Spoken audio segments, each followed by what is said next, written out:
suite. Et enfin, petit 10, le racisme, à cause duquel on ne peut plus faire des blagues sur les Noirs. Dans cet extrait, Élodie Pou rend un hommage humoristique et personnel à Francis Cabrel et Jean-Jacques Goldman, annonçant la fin de leur tournée. Bon visionnage et pensez à vous abonner si le contenu vous plaît. Élodie, je crois qu'on va parler de musique. On va parler musique, C'est tout à pour fait. vous, là, toute la musique.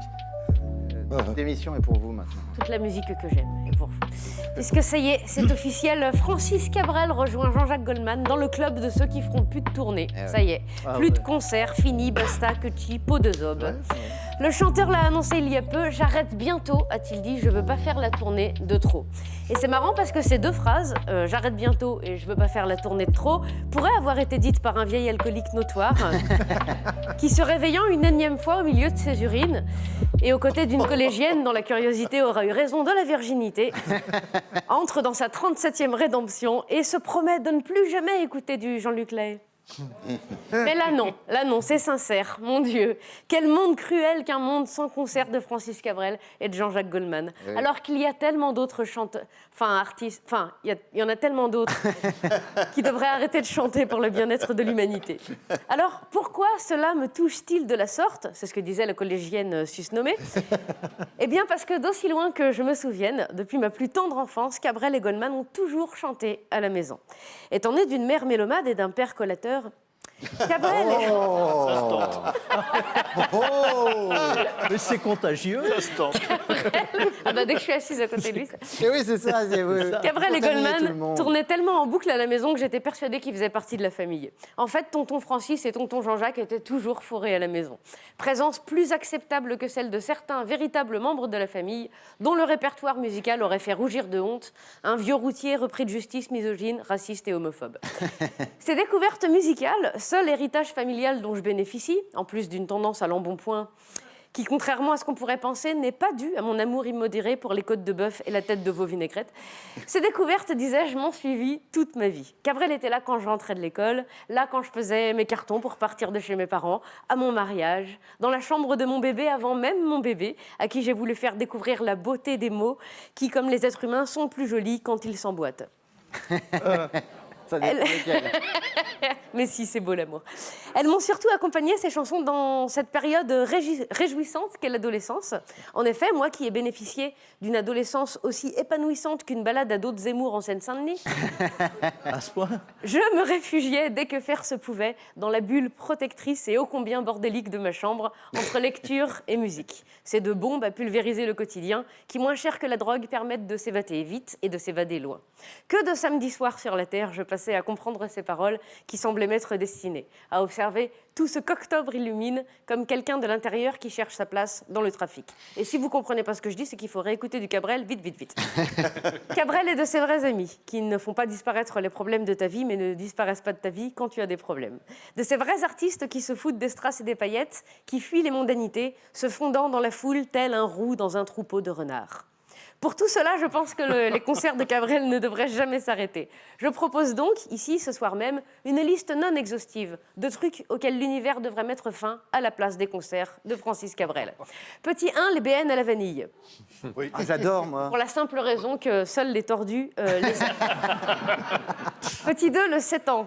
Cette matière gluante censée remplacer la viande. Si tu veux manger de la viande, mange de la viande. Si tu veux pas manger de la viande, tu manges pas de la viande. Si tu as besoin de remplacer ta viande par quelque chose d'autre, c'est que tu n'es pas prêt à abandonner la viande, du coup, mange de la viande.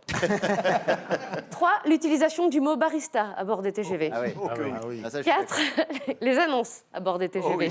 Qui te réveillent de ta sieste pour t'annoncer que le barista s'appelle Jérôme. Et qui serait ravi de te servir un café bouillant dans un gobelet bouillant pour 3,75 €. Et que le conducteur s'appelle Marcel. Et qui roule à 375 km/h. On s'en bat les rails, Marcel, roule en silence. Petit 5, la bise. C'est pas parce que vous avez plus peur du Covid qu'il faut recommencer à se bisouter comme des vieux cousins. Je te connais pas, tu me connais pas, va embrasser les arbres. 6, les caisses automatiques. J'ai pas envie que tout le magasin sache que j'ai acheté des côtes de bœuf et de la tête de veau vinaigrette. Et combien ça va me coûter. On peut prendre son goûter tranquille ou comment ça se passe? Merci de récupérer tous vos articles. Bah ouais, à 8,80 la côte de bœuf, je vais pas te la laisser, y a pas de risque. 7, les appellations brunch à 32 € dans les restos pour te voir servir une tranche de jambon, du pain et du beurre. C'est pas un brunch, c'est un sandwich en kit. Faut pas nous prendre pour des gens. 8, les trains Ouigo. Entasser des gens dans des trains, on a déjà essayé, ça fait 70 ans qu'on regrette, il faut pas recommencer. Quelle horreur, mais quelle horreur. Trop cher. Petit 9. Les travaux dans Paris. Faut arrêter de tout changer petit bout par petit bout. Une ville, c'est comme une épilation du pubis. Si vraiment ça te plaît pas, tu rases tout, attends que ça repousse. Vous avez le sens de l'image. Ah oui, Elodie. ça. C'est ça qui est là, tout de suite. Et enfin, petit 10, le racisme, à cause duquel on peut plus faire des blagues sur les Noirs. C'était donc ma liste non exhaustive des trucs auxquels l'univers doit mettre fin. Si vous en avez d'autres, envoyez-les moi, je les lirai plus tard. Quant à toi, Francis, kiffe bien ta dernière tournée et n'oublie jamais que je t'ai aimé, que je t'aime et que je t'aimerai. Bravo. Joyeuse. Élodie. Oui, tout à fait. Alors aujourd'hui, je vais vous parler du dernier tollé dans les médias. Ah, bah il y en a tous les jours. Oui, il y en a eu tous les jours, oui. Mais celui-là oppose Fabien Lecoeuvre, chroniqueur oui. télé et radio, Ah, intellectuel. attaché de presse Oui, et oui. attaché de presse depuis 75 dans le Regarde milieu le musical, cerveau. et la chanteuse Oshi, auteure, compositrice, interprète de 24 ans. Alors, afin que tout le monde comprenne de quoi qu'on cause dans le poste, voici ce que Fabien Lecoeuvre a dit sur Oshi le mercredi 7 avril Elle entend. dernier. Je parle d'une manière générale pour les chanteurs. Quand est-ce qu'on va nous sortir des beaux mecs ou des filles sublimes? Bon, quand vous regardez Oshi, par exemple, qui a un talent incroyable, indiscutable. Mais enfin, vous mettez un poster de Oshi dans votre chambre, vous. Elle est effrayante. Elle a du talent, cette fille, vraiment. Mais qu'elle donne ses chansons à des filles sublimes. Voilà, voilà. Ah, il est Alors bien. j'espère que Là, les gens il chez est- eux ont la photo de Ah, la c'est photo du haut de niveau. Il a ouais. du persil Voilà. dans les oreilles, non Elle est très mignonne en plus. Oshi, voilà, que je trouve tout à fait Il en agréable. a marre qu'on voit Oshi partout. Ah, oui. Agréable à regarder et qui arbore une coiffure que j'aime beaucoup aussi. Mais oui, que vous. Ouais, c'est la même. Alors, nous ne sommes pas là pour faire le procès de Fabien Lecoeuvre. Ah, bah, Non, enfin bon, C'est voilà. déjà fait. Yeah. Qui s'en prend déjà plein la tronche depuis quelques jours. Hein, depuis qu'il a bâché Oshi, il en chie.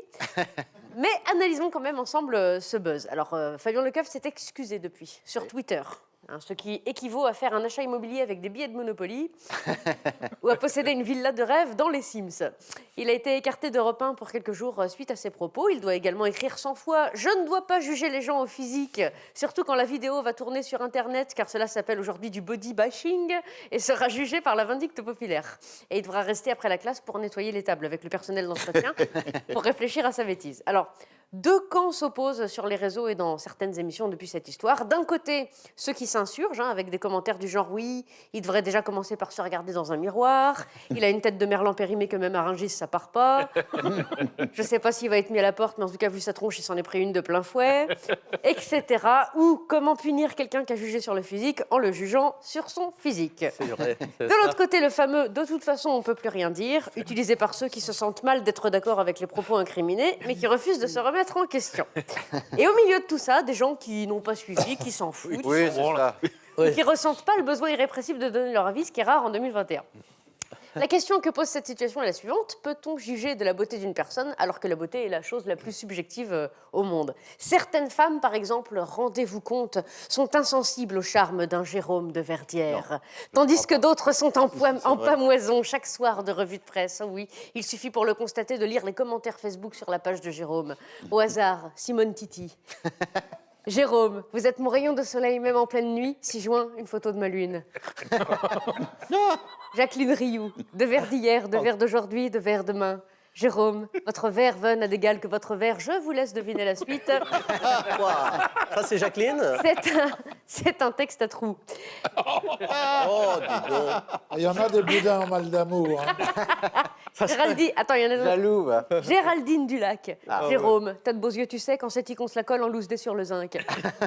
Des propos quelque peu désuets qui laissent deviner l'âge moyen des adoratrices de notre cher Jérôme. Ça sent le confinement. Hein. Et même les hommes s'y mettent, si j'ose dire. Jérôme, ta peau semble si douce, j'aurais du pot si tu veux bien venir avec moi à Pau. Nous partirons en train, même si le train qui passe par Pau ne s'y arrête pas. Philippe C.